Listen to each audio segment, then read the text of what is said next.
In 2010, when we began to conceptualize this, the question we wanted to ask ourselves was, what is it that we ought to do in terms of in government in order to be able to prepare the farmer beneficiaries in confronting the new realities that we have today? And this is why we thought of the so-called PBD lawyering. There's something wrong with the name. To begin with, not all of you are lawyers. Di ba? And I would hasten to add that the first principle that I would like to express to you today is don't believe lawyers all the time. I've been a lawyer for many, many years, and the first principle I always tell people is that don't believe your lawyers all the time. Why so? And let me go to that first before I go to what are the other things we ought to know. Lawyers by nature, because of our 4 years training, always think that every time somebody talks to them, the lawyer always asks himself or herself who is right and who is wrong. Why? Because our concept of lawyers has been so governed by criminal law. Our TV shows talk about lawyers. Our TV shows talk about judges. Our TV shows talk about people getting jailed, people getting punished. So our concept of lawyers and also the lawyers themselves also suffer from a particular professional hazard. And that is thinking while somebody is talking who is right and who is wrong. Now, what's the problem with that when you talk about enterprise? What is the problem with that when you're talking about business? In many, many situations, there is no one who is right and there is no one who is absolutely wrong. Why is that so? The bottom line is, how do you maximize the value and how do you minimize the risk to the people that you advise? When you analyze a contract and somebody violates the contract, the traditional lawyer will simply ask himself, sinong tama at sinong mali? Yun lang ang tanong. The business person or the person who wants to maximize the value and minimize the risk for the business person, in this case, the farmer beneficiary, goes beyond simply asking who is right and who is wrong. Kasi kahit may nag-violate ng isang kontrata, kung ang halaga para i-enforce mo yung kontratang yon ay napakamahal, it isn't worth your trouble. So if the contract violation is at a point where you will not make more money because you are able to enforce the contract, the lawyer, because he runs after professional fees, will say, let's go ahead and sue the person. But the reality is, if you sue that person, it doesn't make any business sense. And many times, when you hear business persons and lawyers talk, some business persons will say, I want to teach that person a lesson. And the question I always ask a client when somebody told me that was what he wanted to do, I always ask the client, bakit? Mahal mo ba yung kalaban mo? At sasabihin niya, hindi. Gusto kong turuan ng leksyon. Sabi ko, ba't mo gustong turuan ng leksyon? Kasi mali yung ginawa niya. Sa akin, bakit mo gustong turuan kung ano yung tama? And when you analyze the conversation, the bottom line is he really just wants to punish that person. Because the reason why you want a person to change his ways is because you want him to improve. But the bottom line is, does it make your position any better? No, it does not. So that is what makes lawyering for an enterprise a bit different from lawyering for people who are victims of human rights violations or for victims of criminal acts. Because when somebody commits a criminal act, you have an interest as a member of society to make sure he does not commit the same thing again. But when you're in a business relationship, any suit, any legal action should be determined primarily by finding out whether you can maximize the value for your particular client.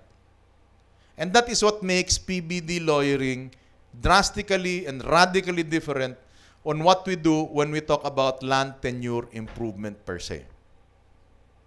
So that's the first principle, is that everything that you do is going to be reduced into pesos and centavos as benefit for the people that you counsel. It is not simply because you want to teach that person a lesson. It is not because that person is right or wrong. It is not because you don't like his face and therefore you're going to sue. So that's the first principle that we will have to remember when we do counseling or lawyering for our clients, the farmer beneficiaries. Should always be reduced primarily, not only, but primarily by pesos and centavos in terms of benefit to the farmer beneficiary. Unlike when you're lawyering for land tenure improvement, it is almost akin to lawyering for defense or for prosecution in a criminal case. So, what are we doing here in this room? And the second thing I wanted to talk to you about was that, well, a lot of you are not lawyers. And the whole objective in this PBD lawyering that we're trying to do is to make you more sensitive to how to use the law, how to understand the law in order to maximize value for the agrarian reform beneficiaries. You talked about contracts, you talked about organization, you talked about the nuances of a cooperative and a corporation, the nuances of contract negotiation, obligations, and contracts. But that is not the whole point. We're not here to make you little LLBs or little lawyers. Far from it. We called it PBD lawyering simply because we lacked a better term and because that term will be able to capture what you need to be able to do. Because at the end, whatever counsel you give to beneficiaries is something that should be reduced into pesos and centavos. Why is that so? Precisely because I go back to my main first point, which is more and more we have swung to the other side. And that other side is where government's intervention with the smallholder beneficiaries is more and more going to be less and more going to be governed by the market forces. But having it governed by market forces does not mean that government stops and abdicates from its role in order to enable the farmer beneficiary. Not so.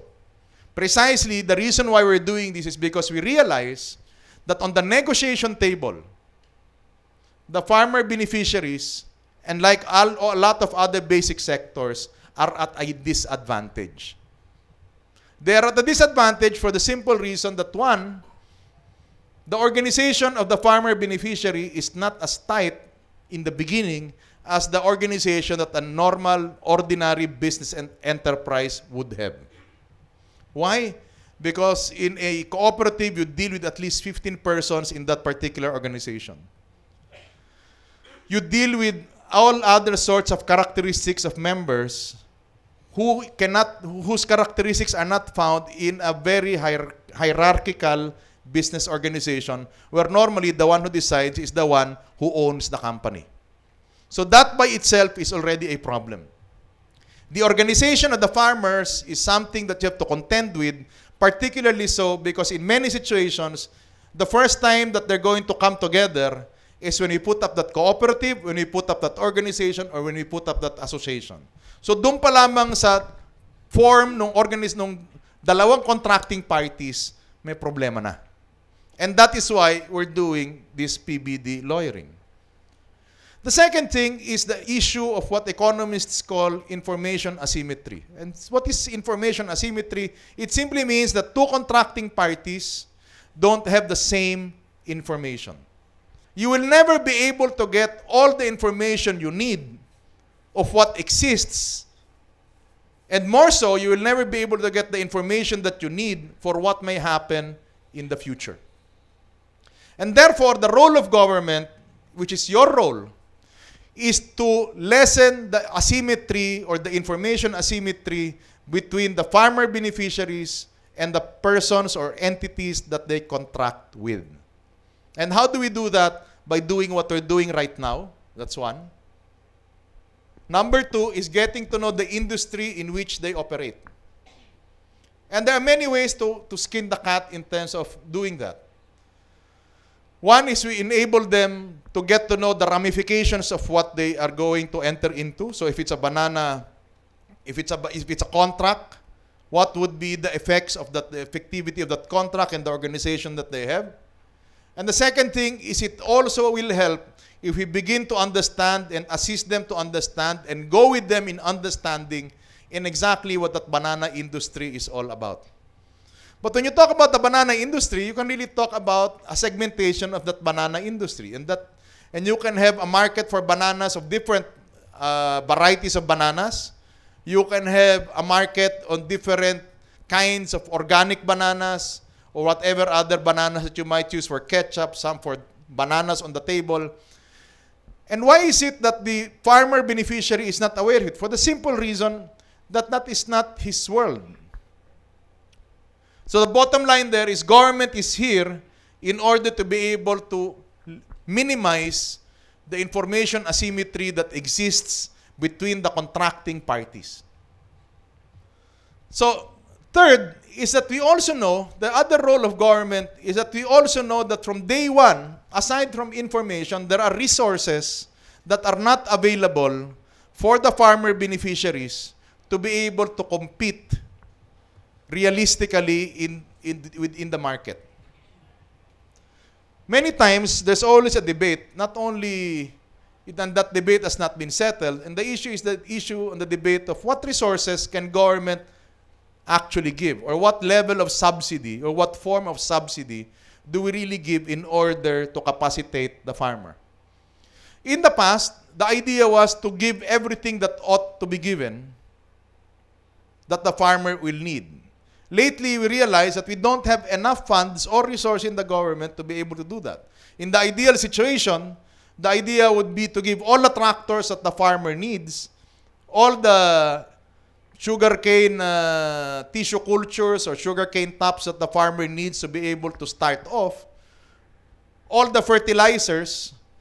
But then government realizes that the moment you start doing this on a massive scale, you have two problems. One, you don't have enough resources to do that to all the farmers all over the country.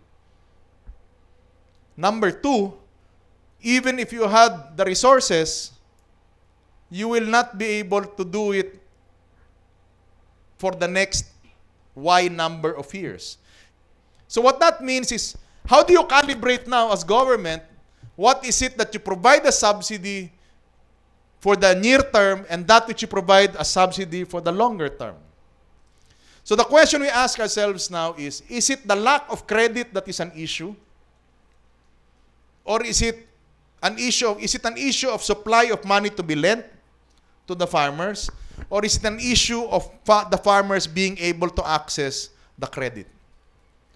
Many times in our discussion, we tell ourselves, kulang ang pwedeng ipautang at masyadong mataas ang interest rate na pwedeng utangin ng farmer. But then, when you look at the amount of interest that the farmer pays to the informal lender on the ground, we realize that the interest rate he has been paying to the informal lender is actually greater than what the banks actually are prepared to lend. So the question we ask ourselves is it the interest rate? Many times we tell ourselves, government does not have enough money to be able to lend to the smallholder farmer.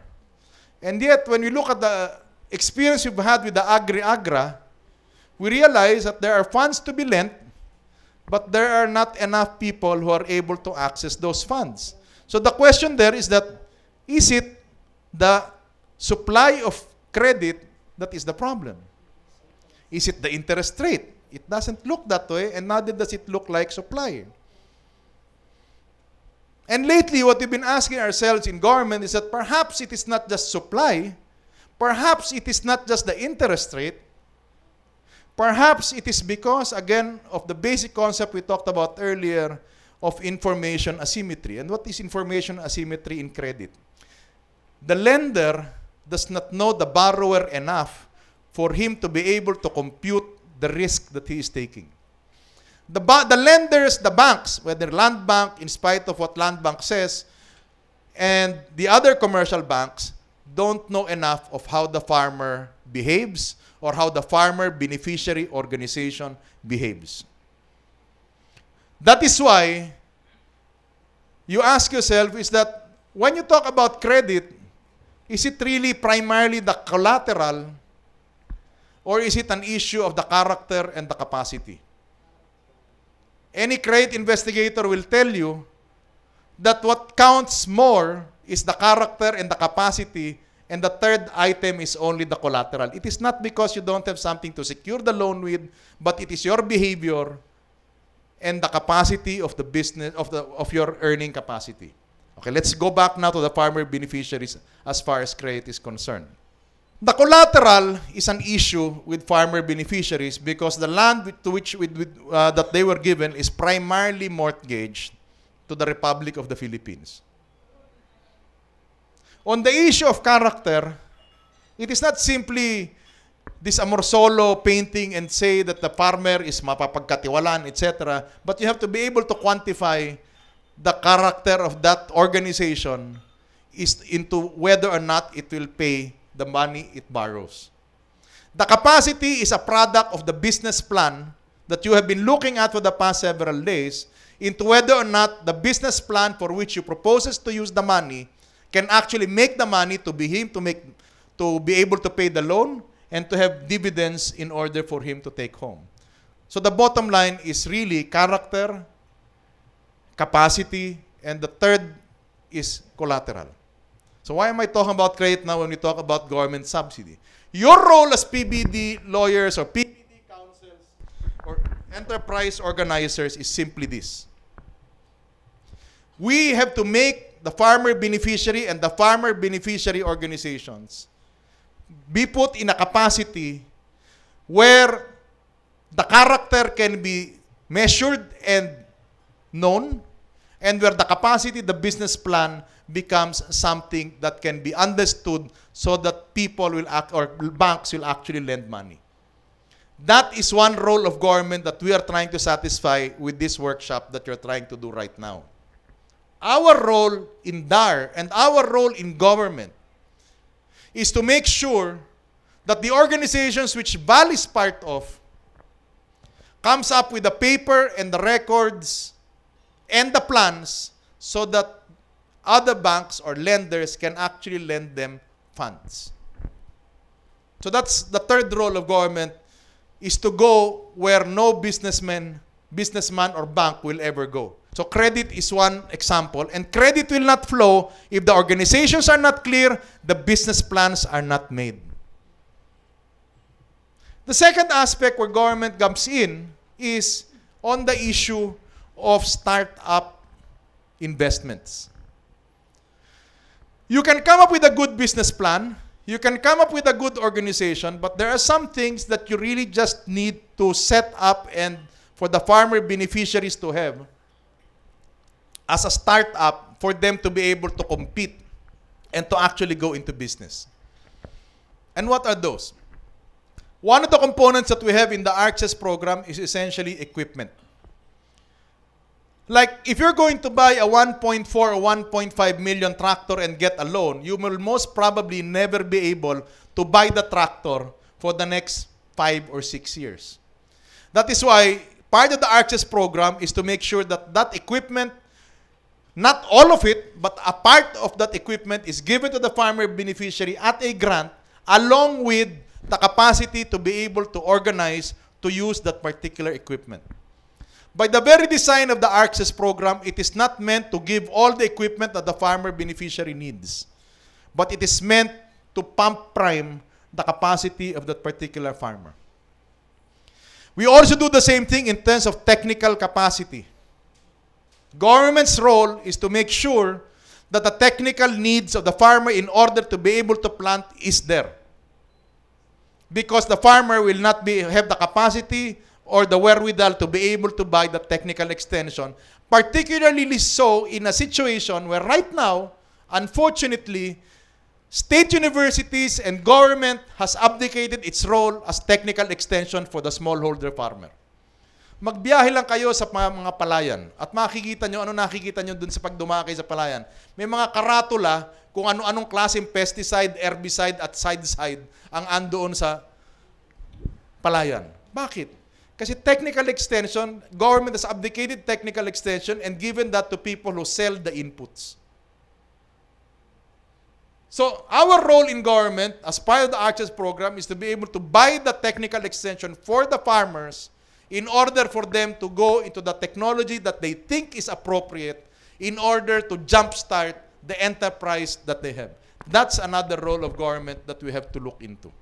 The fourth aspect that we bring in now into the ball game is CARP has taken so long. Because it took CARP a long time to implement, the problem there is that the land tenurial rights of our farmers have also become a problem. Ano yung ibig sabihin nito?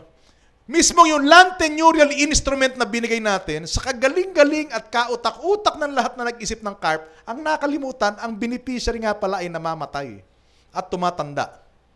Sa makatuwid, pag pumasok tayo dun sa organisasyon ng farmer beneficiary, malamang sa hindi, meron dong beneficiary na wala na, beneficiary na matanda na, o beneficiary na nakapasa na sa anak niya, pero yung titulo ay nando pa sa kanyang ama. What does that mean? What that means is that the asset that the farmer beneficiary brings to the enterprise is already a problem.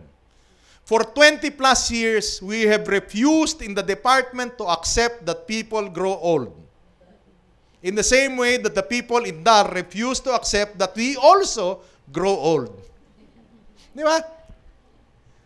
Pero pag hindi natin hinarap yung problemang yon, katulad dun sa Dole, nagbigay yun ng CLOA na unang-una na pamigay, marami na nangyari dun sa mga miyembro ng kooperatiba at iba pa. Sa Nueva Ecija, ganun din yung problema. Sa Hacienda Luisita, ganun yung problema. So the other component we have that government brings in is to fix and regularize the titles that we had distributed in the past. Something which people in the past did not want to accept. Thinking that the farmer beneficiary is equal to the landowner, is equal to the tiller, is equal to the worker. That's the same problem we're seeing in a lot of plantations with high-value crops. When they negotiated the contract, many years ago, the idea was the farmer beneficiary got wages as a laborer. If there was some payment for the land, some payment for the land. But after many years, the farmer may not be getting wages because he has retired. So now he is only getting whatever payment he gets for the land. Therefore, he gets less. And therefore, we have these problems that we find in high-value crops. So the other subsidy, quote-unquote, that government has to do as far as our program is concerned is to make sure that the titles go and are settled among family members and are transferred to the people who actually work on the land. That's why one of the things that we're trying to quantify now is how much will it cost in terms of estate taxes and donors taxes for farmers to transfer the land to their children. At least cost. My point is this. Sure, we realize that farming or agriculture is now more and more governed by the market, but that does not mean that while it is governed by the market, the government has no role. In fact, the role of government is not less, but has simply changed. And this is why we're trying to do what we're trying to do today. We are trying to unlearn, not because it was wrong, we are trying to unlearn what we did before to adapt to the new situations that we have today. And PBD lawyering, knowing about the law and business, knowing about business and law, is essential in the new realities of today. We cannot act as if the National Food Authority will buy all the rice. We cannot act as if the Nasutra will buy all the sugar. We cannot act as if there are no imports of bananas or no imports of other fruits coming into the Philippines. We must realize that. I am not saying that by PBD lawyering, we fully embrace the market and let the farmer beneficiary on his own. No. In fact, what we're doing is exactly the reverse. What we are saying is that given the new realities that we have today, government must transform its role as an enabler para paspalakasin ang ginagawa ng mga farmer beneficiary at saka farmers organization. So hindi sapat na magbigay tayo ng lupa. Alam na natin yon. Pero ang palagi natin tinatanong sa DAR at sa DA ay papaano natin tutulungan yung farmer beneficiary. And this is but one of the programs that we need to put in. And finally, let me add a word of caution with what I began, which is don't trust lawyers. When I say don't trust lawyers, I don't mean you ignore them. I don't mean you set them aside. I don't mean that you don't talk to them. But lawyers exist and we make money by making what we do mysterious to you. Di ba? Parang doktor. The more mysterious our work is, the more money we get.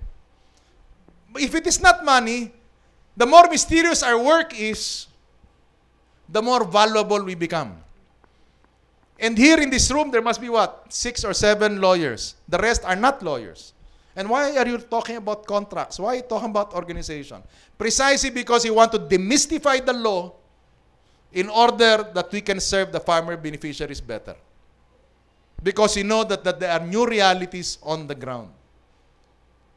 So the whole point is this. We are here to demystify the law, learn more about business in order for us to be able to move on. Now, this is just the first step. Sa lahat ng ayoko pagkatapos itong seminar o workshop na ito, babalik kayo doon at sasabihin nyo, naku, kailangan ko mag-aral ng law. Hindi po kayo ginagawang abogado rito. Pinapakilala lang yung batas para pag tinulungan nyo yung farmer beneficiaries, pwede naman. Pero bagamat sinabi ko yun, meron din akong bawi. At yung bawi na yun ay, may mga bagay ho na talagang kailangan nyo ng abogado. Hindi rin naman pwede lahat ay magawa ng hindi abogado. Ang mahalaga lang sa ginagawa natin ngayon ay kilalanin natin alin ba yung dapat gawin ng abogado, alin ba yung pwede nating gawin. The one question I want you to ask when you're done with this is this. If you want to push this more, what is it that we need to do? What is it that we need to do? Remember, you're not being made into lawyers. You're being made to people who are sensitive to business and law. Hindi ho ito master's course na for your own good. Ito po ay kurso para matulungan niyo yung farmer beneficiary. Hindi po ito para magdagdag kayo ng isang certificate na ipapaskill dun sa inyong pader o malalagay niyo pag-promote kay civil service, trainings attended. Okay? Okay?